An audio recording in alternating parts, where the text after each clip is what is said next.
Di bagian sebelumnya, kamu telah menemukan 4 pertanyaan yang ampuh. Sekarang kita akan memahami ikigai dan lingkaran kehidupan. Pertanyaan-pertanyaan yang membantumu menemukan alasan keberadaanmu. Tapi sekarang, mari kita bahas lebih dalam. Karena orang Jepang tidak hanya menciptakan ide ikigai. Mereka menciptakan diagram yang sederhana dan indah. Sebuah lingkaran untuk membantu orang menemukannya dengan cara yang jelas dan ampuh. Ini dikenal sebagai diagram Venn Ikigai. Dan ini adalah salah satu alat penemuan diri yang paling terkenal di dunia saat ini.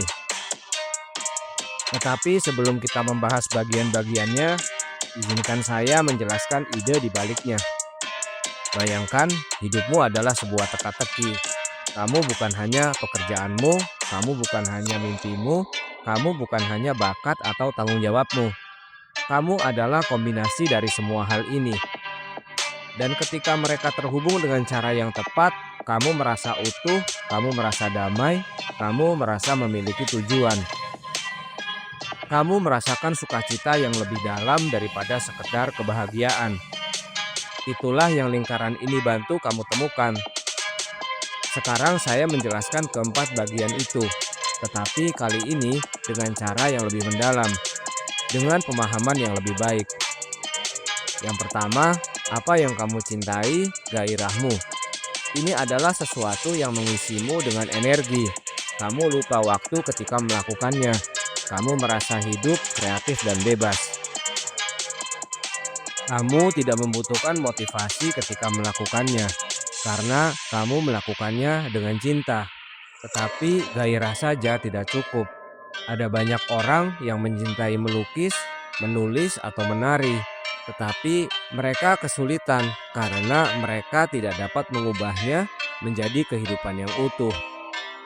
Jadi gairah hanyalah satu bagian dari teka-teki. Yang kedua, apa yang kamu kuasai, yaitu profesimu.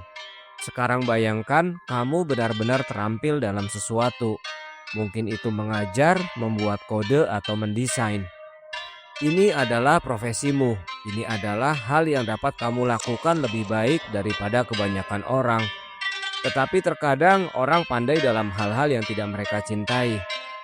Mereka terjebak dalam pekerjaan yang mereka benci. Mereka sukses tetapi hampa, karena mereka kehilangan hati. Jadi profesi adalah bagian lain. Namun tetap saja itu bukan gambaran lengkapnya. Yang ketiga, apa yang dibutuhkan dunia, yaitu misimu. Ini tentang pelayanan, ini tentang memberi makna pada hidupmu di luar diri kamu sendiri. Ini adalah saat kamu menggunakan gairah dan keterampilanmu untuk melakukan sesuatu yang membantu orang lain. Sebuah misi memberimu alasan untuk berkembang, alasan untuk bangun setiap pagi, bahkan ketika keadaan sulit. Tetapi sekali lagi, jika misimu tidak menopang hidupmu, itu menjadi stres. Jadi, ini adalah bagian kunci, tetapi tetap saja itu hanya sebagian.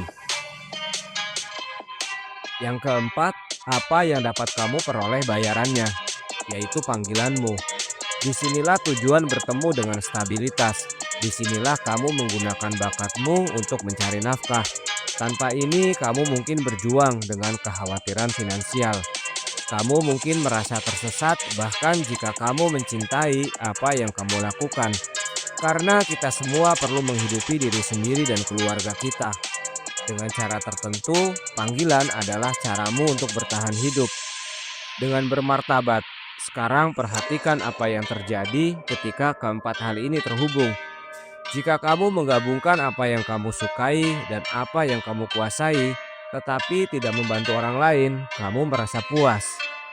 Tetapi ada sesuatu yang terasa egois atau tidak lengkap. Jika kamu menggabungkan apa yang kamu kuasai dan apa yang menghasilkan banyak uang, tetapi kamu tidak menyukainya, maka kamu merasa terjebak.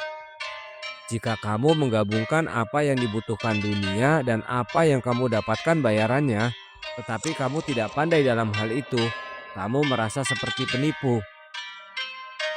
Jika kamu menggabungkan apa yang kamu sukai dan apa yang dibutuhkan dunia, tetapi tidak mendapatkan bayaran, Jika kamu hanya fokus pada satu hal, kamu akan kelelahan.